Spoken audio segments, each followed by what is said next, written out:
just kissed some kittens. I'm allergic to cats, so my nose is like this. Just letting your viewers know. Who am I? I'm Vivian. I'm from the United States. Born and raised in California. I went to university in Salt Lake City. It's great. My Chinese name is Xiaomei, Ran Xiaomei, because I don't actually have a real Chinese name. Xiaomei is like a nickname, which means like small beauty, and it's actually the name of a famous ice cream brand in Taiwan. Really? So yeah, so when I went to Taiwan, my friends kept calling me Xiaomei Binqiling, which means Xiaomei ice cream. Okay, I'm from California. I'm from America.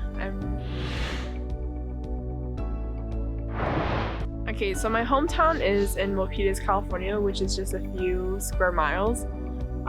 It's really small, which means that there's only one high school, and everybody you knew from elementary school, you know in middle school and high school, and so you guys pretty much have the same friend group for life.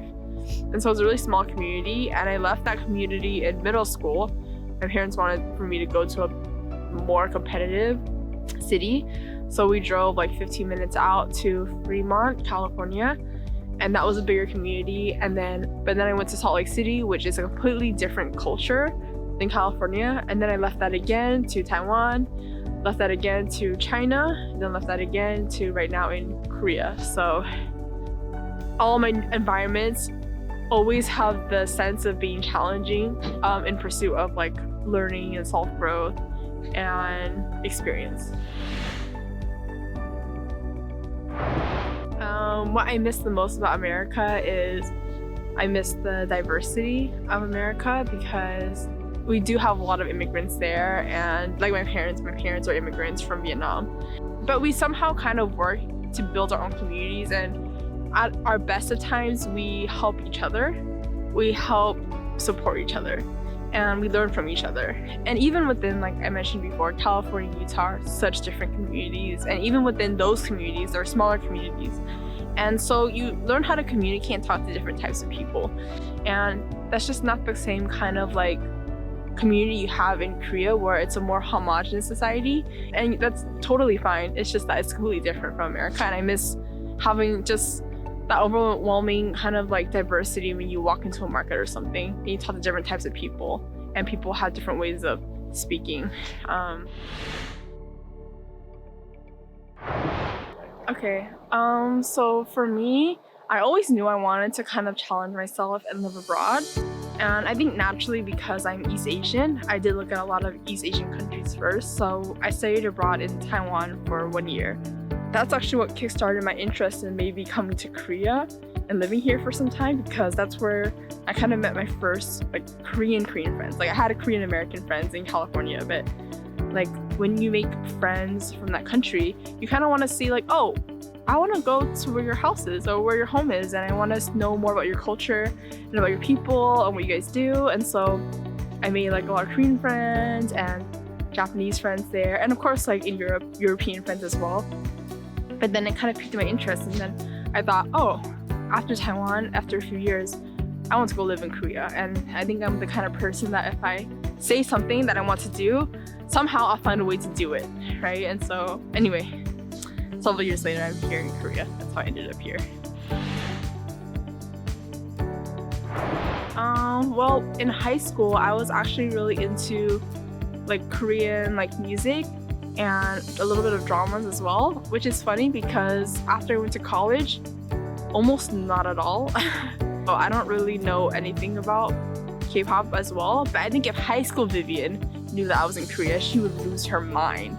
But current Vivian, I don't really know anything that's happening in the music scene right now. So I think I'm really interested in just like the food and culture and people. Like I said, when I went to Taiwan and I met my Korean friends, I saw them more like, oh, people I really wanted to get to know. And you know, when you want to get to know people, you want to know more about their country and like their background, right? And so I became interested in Korea. I thought Korean language is really interesting because Hangul is like kind of like characters, but you can read it because it's phonetic, versus Chinese, which I learned in Taiwan and I worked in China before, you have to memorize characters and write them, which is really difficult. So I was interested in the Korean language because it sounded really nice. And I really like the characters. Yeah, the language also really interested me. Yeah, language, food, different culture, and new experiences. I've lived a little over 2 years now. Yeah. I mentioned it before, but yeah, America's just a really diverse community. I think a big part of it is that Korea is much smaller and America is so much bigger. And so not only land-wise, but in terms of like different people and size, you're kind of kept in this kind of Korean bubble. And of course, like in America, we're all kept in our bubbles as well. Like I said about my hometown, Milpitas, really small bubble. Many people don't even leave their towns in the US. There's so much more out there, even just within our own countries, like just different. Like in Korea, I can go from like here to like Busan by train for like 3 hours, and then between California to Utah, which is only 2 states away, my parents drive for like 12 hours, and that's not a far drive for us, right? And so just on that scope alone, just America is just so much bigger, and there's just so much more to learn and experience, and more people to understand, and more things you have to challenge yourself with that you just don't have to think about in Korea, or if you're a Korean.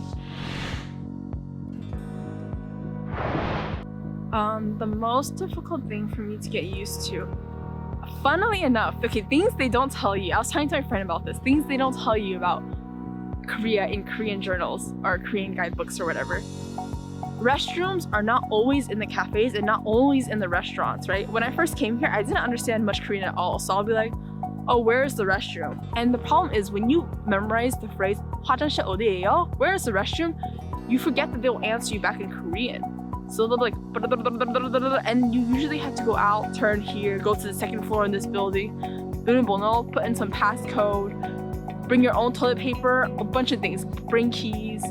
I have no idea where the restroom is. Many times when I went to a restaurant in Korea, because I'm shy, super shy, I would ask for the restroom. I would hear a bunch of like Korean I didn't understand. I'd be so nervous. I'd feel too bad to ask again. I'd be like, oh, okay. And I would go out and I would just walk around for 5 minutes. And then I'd be too embarrassed to come back and ask again. So I'd come back and sit down, and I didn't end up going pee. So I just didn't go.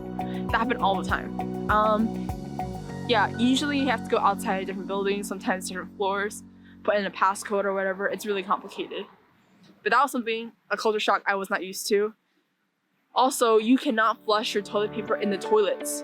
A lot of times you have to throw your toilet paper in the trash bin, right? Because a lot of the plumbing system isn't very good, so your toilet paper will get clogged, right? And in America, our toilets it's like a tornado. Like it just sucks up everything, but not in Korea. You have to 9 out of 10 times throw it into like the bin. And the last one that I can think of is lattes in Korea. If it says latte, it doesn't mean there's coffee in it. Okay, latte is, correctly, espresso with steamed milk, right? Yes? Okay, in Korea, no. Unless it says coffee, there's a latte option. Those lattes don't have espresso in it, unless it says there's espresso in it or there's coffee in it, right? So if it says like green tea latte, it's just green tea and milk, okay? If they say toffee nut latte, there's no coffee. I had this experience, sadly, a few times, because I'll order something and I'll be like, oh, I got this caramel banana latte. Where's the coffee? And I'm like, no, this is just caramel banana. And I told my Korean friend about this, and he was like, oh, I thought latte was just anything with milk. And I'm like, no, it's not. And you'll see this too, like one time in a school lunch, there's a chestnut latte drink, and that's just chestnut milk. They're not actually giving the kids coffee. It's just chestnut milk. And anyway, those are the top 3 that I can think of. Triggered. It's a coffee or it's a latte. I think for me, one of the reasons why I not adjust well, but like I adjust better living in different countries than maybe other expats is because I always come in without expectations. I just come in with an open mind, and whatever I learn, that's what comes into like my book of like, oh, this is what the country is. Oh, they do this. let me tell you, there's a lot of things that Chinese people and Korean people think about America in Hollywood movies that are not true. I've never been to a pool party in high school in my life, okay? Because that's what their exposure of American culture is. So I never came in thinking that I was gonna walk into a Korean drama. I haven't watched a Korean drama since high school, so I don't know what they do. Oh, one expectation I have that in every country, to eat really good food of that culture in their own country. So I've had really, really good Korean food here. And I expected that because if I want good Korean food, I should go to Korea. That's about it. It's funny because it also depends on the kind of foreigner you are, right? And so like, it's kind of similar in the US. Like if you're a white foreigner, or you're a male foreigner, you're a female foreigner, or you're Asian American like me, we're all treated a little bit differently. That can go on a very long spiel. TLDR, when you're a foreigner in Korea, you're always going to be a foreigner. Like they're never ever going to see you as a Korean. So if you come here wanting to live the rest of your life in here, feeling like a part of their culture, it's not going to be the same, because even in America, where we're a country full of diversity and people are still gonna look at me and be like, oh, you're not really American. Like that times 100,000 in Korea if you're not Korean. Even a lot of my students, because we're in the countryside, a lot of them are like half Vietnamese, half Filipino, half Russian, right? They're never gonna be considered Korean. They're just kind of like, oh, you pass as a Korean, but you're not Korean. They're always looked at as foreigners by their classmates, right? And if someone tells me about them, they're always like, oh, their mom's from America. Oh, their mom's from the Philippines. Their mom's from Vietnam. They always have to feel like they have to tell me, oh, actually, their mom's not from Korea. They feel like they need to make a point that, oh, they're half Korean. Okay, so Asian foreigners, there's some good and some bads. My favorite part about being an Asian foreigner is that I blend in. So I never have to get unwanted attention from people who are interested in being like, oh, you're a foreigner, let me talk to you in English, or oh, you're a foreigner, let me know this about you, or you're a foreigner, how long have you been in Korea, or you're a foreigner, where are you from, like this, right? Which a lot of my friends do get, and they stand out no matter what they do. They try to like blend in with their clothes. They're always going to look very foreign, but for me, I can just like duck my head down and like get away with things like 9 out of 10 times. But also with the fact that I look more Asian, they also have more of a impression that I should blend in with the culture more. So they have an expectation that I should understand Korean culture more than maybe my foreign friend, or that I'm the token Asian to communicate with. They don't give me a lot of like as many breaks as like, oh, you're a foreigner, it's okay. I'm more like, oh, you're a foreigner, but you're Asian. You should get this. So it's a little bit different. I guess the communities that I made here, when you live in a different country, you kind of have to build your own home, right? It's never going to be your home country's home, but it's your community. And so I built like small safe spaces. I have people that I can trust and talk to. But of course, when you first come to a new country, that takes a lot of time and effort, and it's really difficult in the beginning. That's one good thing. Another good thing about Korea that I was able to do, because transportation is so good and convenient, I got to go everywhere. And especially because I live in Gyeongju, which is a small city in like the middle-ish of Korea, going anywhere didn't feel intimidating to me. So a lot of my friends in Seoul, they never leave Seoul. They're already in Seoul, so they never leave.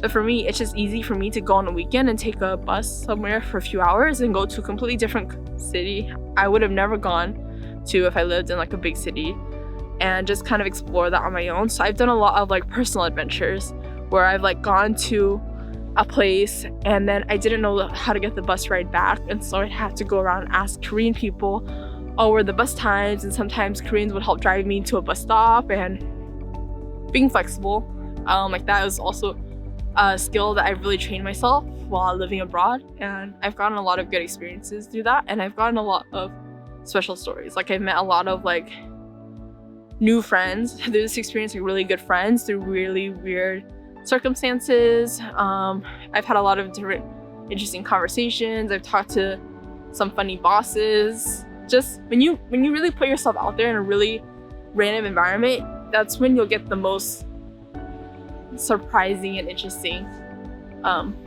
events happen to you.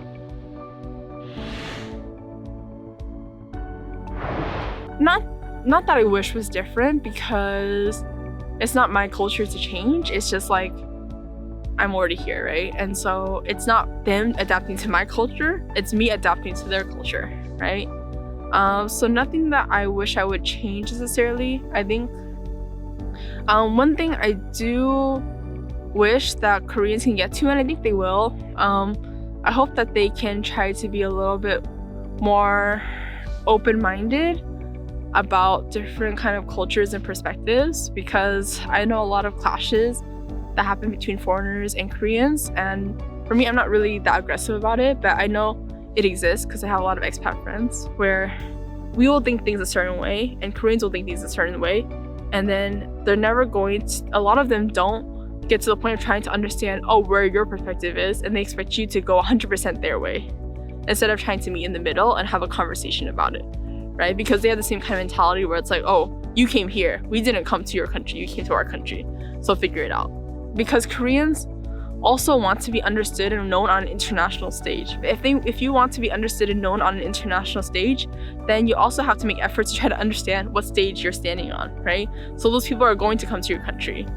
A little bit of effort to try to understand their perspective on things also will go a long way, right? To open borders and to be more of an international community.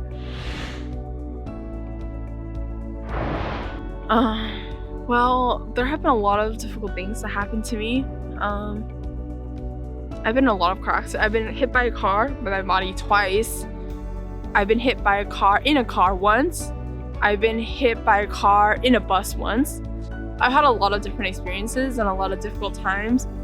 So through those challenges, any kind of challenge, you kind of can let a challenge destroy you, or you can try to learn from your experience and let it help you grow. So it all comes down to your perspective on a situation. I've changed a lot because anytime, every single year, I'm always constantly moving into different places and hitting myself with new challenges. And so a lot of times I don't realize my tendencies in doing things until I hit a brick wall again and again and again and again. And you don't realize that you keep hitting that brick wall because you think, I've changed, or I'm doing something differently, so you keep doing it again and again and again until you actually really change. Before, when I first lived in Taiwan, I was in a very comfortable environment, so I wasn't good at directions or anything, and so I always would get lost and it'd always come out okay.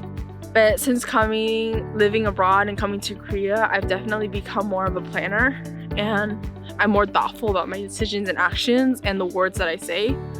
Because before, I would just say anything and then just expect that the other person can understand and consider the things that I'm saying.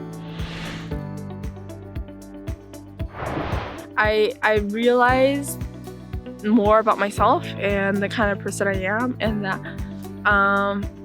I understood myself better.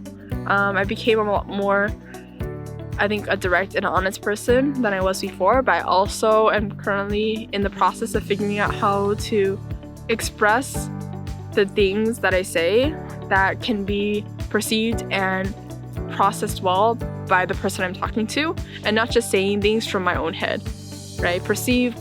Communicate with the person in front of you and consider how they might interpret your words.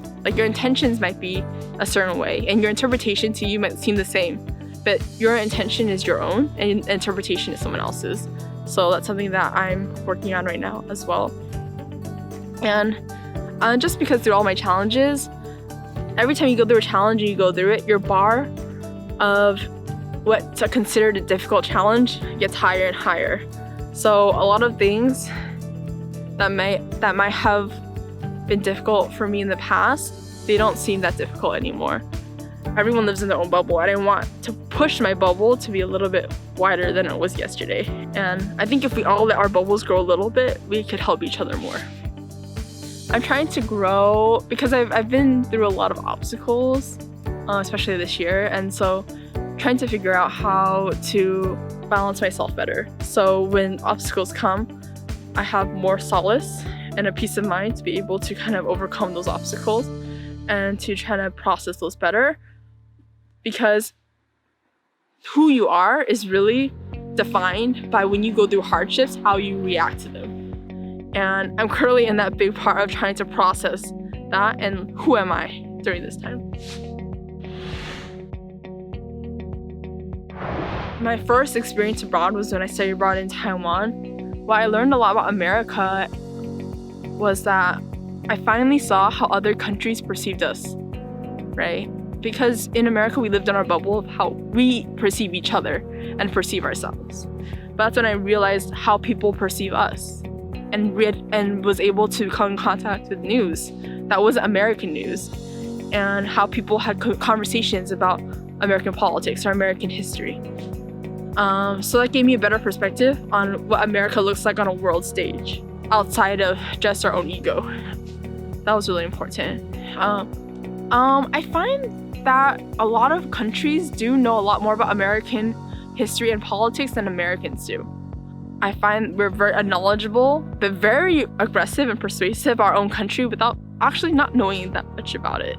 And of course, everyone has different types of knowledges, experiences, and perspectives, but going to a different country really helps me broaden my perspective of my own country, and then gives me a better platform to kind of learn and see things in a more fair and balanced way. A lot. Like I said, I was hit twice. One time, I was running to get to the bus and then I was hit by a car. That was my body. Luckily, my phone was in my pocket and I absorbed most of the impact, but I was still in the hospital for 2 weeks. One time I was biking home, I don't remember this because I lost my memory for 2 weeks, but I was hit by a car directly and I flew higher than the CCTV and then I fell backward and hit myself on the head. So I was in a coma 3 separate times, ICU for a week, and the hospital overall for like 7 weeks. Don't remember anything about the first 2 weeks. I still have a screw here from the accident and I still go to physical therapy, and recently just like sprained my ankle on my injured ankle from the accident. So yeah, I've had a lot of near-death experiences here, which even my Korean friends don't have. But I've had a lot of good experiences too. Like I said, I made a lot of really strange friendships from random coffee shops or people that I've talked to. I've definitely met a lot of like weird, funny people on the streets sometimes, because when I go out to a random alleyway to explore, sometimes you'll meet some really interesting people. Because I like to get lost in cities that people don't really know very well, I've had a lot of really fun and local interesting experiences with that. I can't remember anything specifically, but I've enjoyed all my time here. I don't consider them as just good experiences or bad experiences. They're all just experiences that have already happened, right? I know a lot more about Korean hospital. It's kind of like a cultural experience, a really long one. I thought I had that for the first time with my first car accident, but it turns out now I know what it's like to be in like a local Gongju hospital in a very big university hospital in a bigger city. And the food in the bigger hospital is much better. I'm gonna just tell you that. And yeah, I learned a lot about physical therapy in Asian countries. That's really different. They don't really move your arms for you. They put some zapper things on and go zzz, zzz, zzz. I don't really know what's happening there, but anyway, it's all been fun. Does it work? I don't know. I have no idea. I just let them do it. Best place in Korea is a really hard question because I have a lot of places I really love. Like Gangneung I really love because the beach is really nice. Coffee is really good there. I love Busan. I love Gyeongju. I love Jeju. But of course, the best place has to be my own house in Gyeongju, where I live. First capital of the Beijing dynasty, famous for chestnuts. We got 2 little mascots. They're very cute. It's Gyeongju and a bear, Koma. Yeah, I love my home. When I leave Korea, I'm going to miss my friends. Probably my friends the most. And maybe above my friends' food. I'll miss food. Just kidding. Maybe food. Food and friends. I miss the convenience of transportation, especially if I go back to the US. I can just do whatever I want. Do the convenience of transportation here. Yeah, there's so many things about Korea. I love the language. I love my students. I'll miss my students a lot. My students I love so much. There's a lot of things.